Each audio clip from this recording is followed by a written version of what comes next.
Hello everyone, I'm Alvis Lazarus.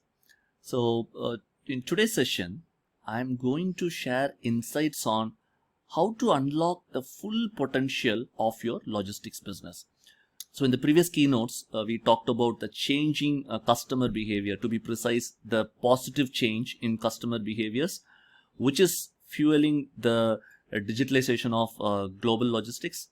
The trios which spearhead the digitalization of global logistics. In continuation to that, this session is going to completely focus on how you can capitalize the current situation. And in the past, whenever there is a downturn, what were the learnings? How some organizations have really prepared themselves and got the best out of it when the market revives. We are also going to see some of the success stories. And then I'm going to discuss with you the 12-week business transformation. So let's get it started. So what you have here, you can see three different lines over here. The yellow line, what you see here is an industry downturn and recovery, which is very specific to global logistics. So this graph is not attained with just some random numbers. This is arrived by the logistics downturns happened in the last 10 to 15 years, and that has been consolidated into a trend. So as you can clearly see, from quarter 1 to quarter 4 on the first year, there is a steep down, and then from quarter 1 to quarter 4 of the second year, it actually sprints back. And the green line and the red line, what you see here is organization A and B, and it is very obvious the approach taken by A and B towards that downturn is completely different. So I'm going to use this to explain what are the two ways you have and what would be the impact of taking each of these approaches. So first one, if you carefully look at the quarter 1, when the market start to come down, if you see organization A, which is in red, has taken drastic changes to get down their resources aligned with the downward trend of the sector. But what you see from organization B is initially from one quarter they have not taken any measures. They have been watching, and then they have some calculative steps to reduce it, but not a steep reduction as organization A. So to put it in a very specific way, the organization A took a very reactive approach. They immediately reacted to the downturn, but the organization B, still they have reduced, but they have taken a very calculative approach. So if you see by quarter 4 and quarter 1 of the next year, organization A has done a great job. They have actually contained the situation. If you compare the cash flow situation of A and B, obviously A would be in a much better stage. But what organization B has done is have retained their key resources, which is very crucial. But at this stage, if you evaluate, obviously A has contained the situation very well, and they have just let go anything which is excess to the current market situation. They just kept resources what is needed at that point of time. Now if you see quarter 1 to quarter 2, that is where the market correction is coming, and you can see from quarter 2 to 3 and 3 to 4 of the second year, the market actually sprinted back. Logistics has a proven trend like that, because for all these sectors, logistics is a common requirement. So that's why as a consolidated positive effect, the market tends to boom up. So what happened at that point of time, the organization B, which is in green line, since they already have the key resources retained, they are able to quickly leverage on that and build for the future. And if you really see, they capitalized that situation, and by quarter 4 they almost took the maximum pie out of the positive market situation. But if you have a look at B, yes, they have also decided to move up, and they started to pull in the resources. But unfortunately, in logistics sector, it's very difficult to build your infra and resources quite quickly. That too, since some of the key resources have been taken off during the downturn, it is very difficult to build that in a quick time, and the market responded in a positive way in a very shorter amount of time. So what happens at that point of time is a lost opportunity. What they actually missed is a point of vantage, a competitive edge, which is so crucial.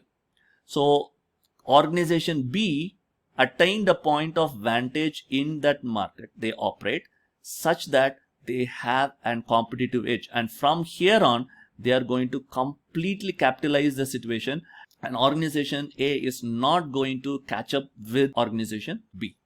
So the insights from here: first, to avoid any reactive approach and take a calculative approach. Still, you need to do some measures. It's not like you can maintain it with the thinking that everything will correct on its own, but you have to take a calculative risk in such a way you let go of things, but you definitely retain your key resources. Second thing, preparing for the upward trend. So if you really see, if quarter 1, 2 and 3 of the second year is actually the resources going up, the preparation actually happened by the last year itself. That is what we need to exactly do now. So with that, let's move forward and see some of the success stories of effectively using business process transformation tools and getting some great advantage out of it. So the first success story I have is a value stream transformation for a logistics service provider. So the business case is simple. It is an organization which is an LSP, and they have a very strong hold on the lanes they operate, but they have a vision to be a market leader on that zone. So they don't have a big expansion plan, but what they want is they want to be a market leader on the lanes they operate.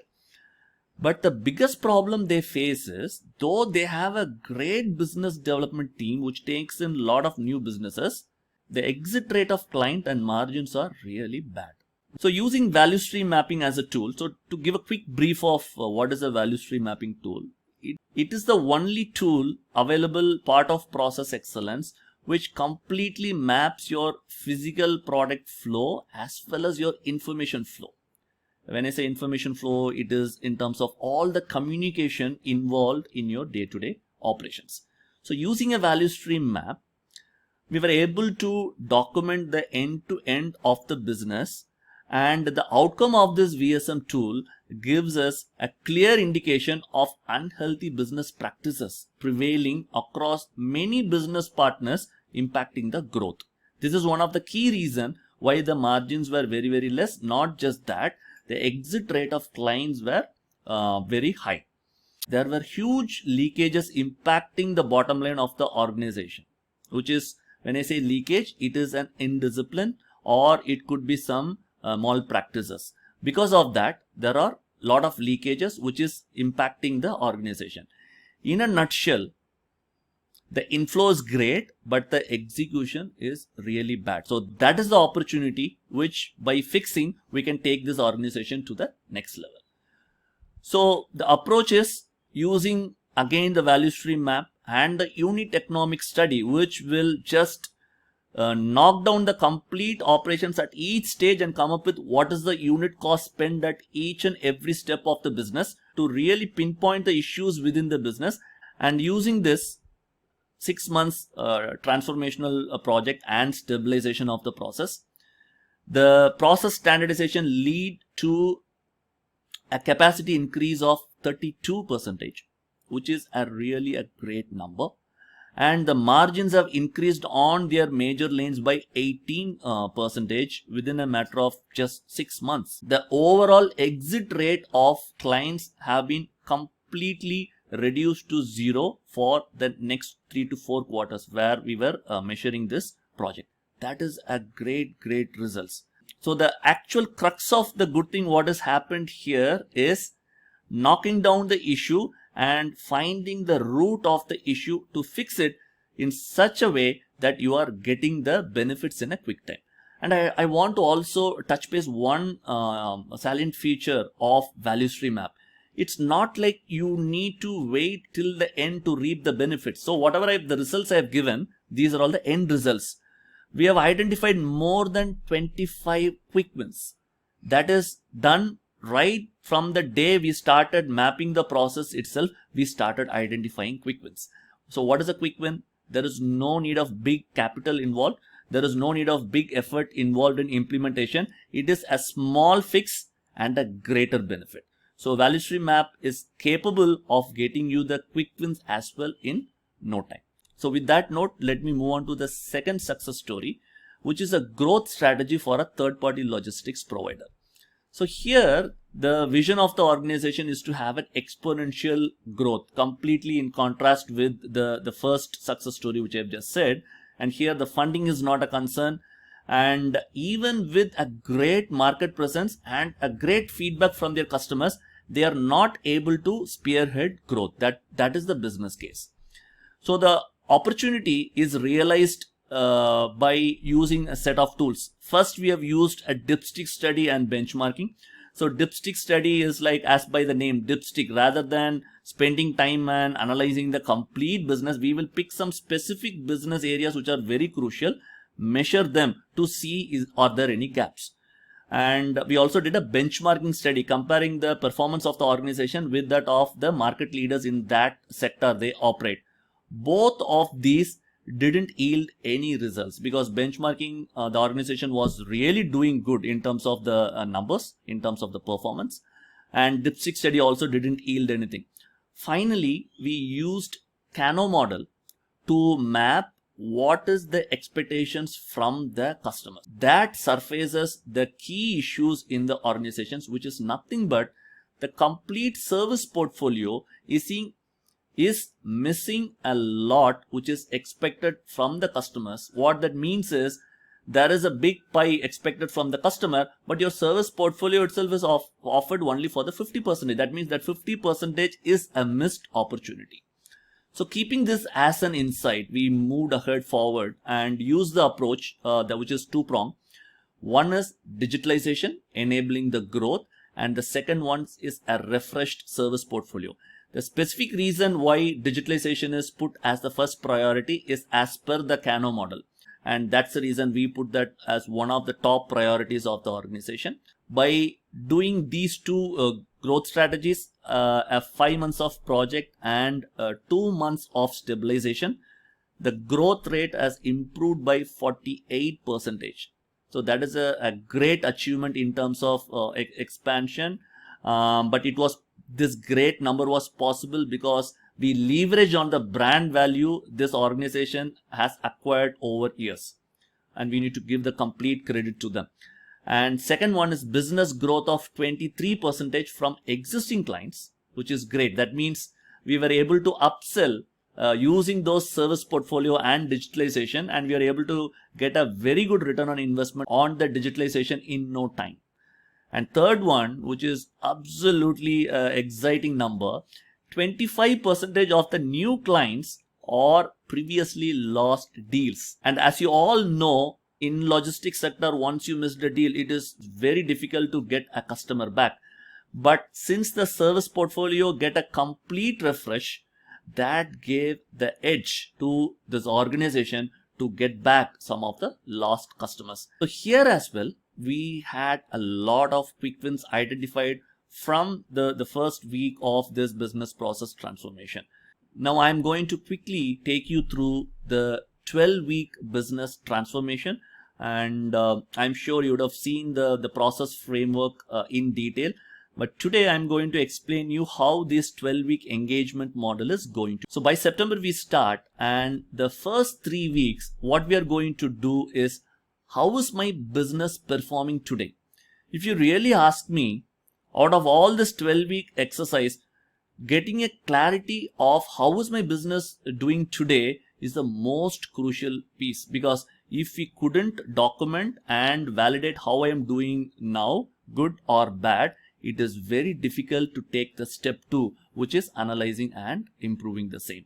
So we focus the first 3 weeks on how is my business performing today, and for that we will do the value stream assess. Second one is the gap analysis, which is a 5-week work which starts from week 4 and ends at week 8. What we do in Crux is, what are all the issues that delay the organization's progress? So we can call those issues as bottlenecks. So this is where we are going to exactly pinpoint, okay, this is how I am doing good and this is where I want to go, and these are all the issues which are my bottlenecks, and this as well is a very, very crucial phase. At this phase, we leverage on multiple tools to analyze and go to the root of the issues. If we miss here, we may put all our effort on fixing something, but it won't yield us any of the results. That is where we rely on the data and these different analysis tools to arrive at the right root of those issues. That is the bottlenecks. So once we have that, we move ahead with week 9, 10 and 11. We do a debottlenecking. That means we are fixing those issues. So we come up with how do I solve these issues and get the business back on track. So here it's not like a straightforward solution. What we do is, what are all the different ways I can solve it? So each option, what could be the investment, what could be the results, do a comparative analysis. Here as well, we use a lot of tools to do a comparison. We even measure how the returns are going to be based on the investment and the benefits the organization are going to get. All these things happen on week 9, 10 and 11 to debottleneck all the issues. And the week 12, we build the value stream to be. What that means is, okay, I know these are my issues. I know how to fix those issues. Now, when I fix these issues, how my organization will be. That is your to be state, and that becomes your target. Now that you have your data ready, you know where is the issue, you know what you need to fix it, and you know when fixing it, how my organization is going to be. Now that becomes your target, and you kickstart your implementation. So this is the 12-week engagement model of how we drive the business process transformation. And this is completely aligned with all the key things which we have discussed, part of digitalization of global logistics, using this time to build our infra and capability to gain the best when the market revives. So that's it from my side. I'm sure these insights will be of help to you. If you want to take this topic further, or if you have any questions related to this 12-week business transformation, or about the digitalization of logistics, or very specifically to know more about how this engagement will work, what kind of hand-holding will happen, and so on, whatever question or clarification it may be, please feel free to drop a note at the email ID given below. Thank you so much.